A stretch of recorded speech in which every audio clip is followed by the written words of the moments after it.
আনাস ইবনে মালিক রাদিয়াল্লাহু তাআলা আনহু قال قال رسول الله صلى الله عليه وسلم يفطر قبل أن يصلي على رطبة فإن لم تكن رطبة فتمرة فإن لم تكن تميرة حسوات من الماء رواه أبو داود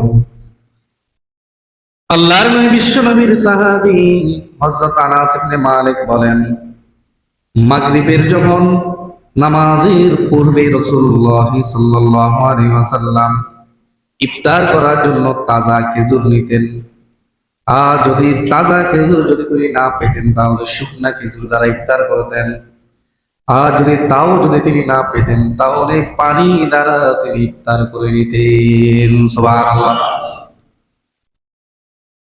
ইফতির ক্বাবলা আন ইউসাল্লি আলা রুতাবাতিন ফাইন লাম তাকুন রুতাবাতিন, তিনি আপনার কাঁচা খেজুর দ্বারা মানে তাজা খেজুর দ্বারা তিনি ইফতার করেন। তাহলে এই হাদিস থেকে বোঝা যায় যে ইফতার আপনার খেজুর দ্বারা ইফতার করা এটা সুন্নাত। এটা কি সুন্নাত।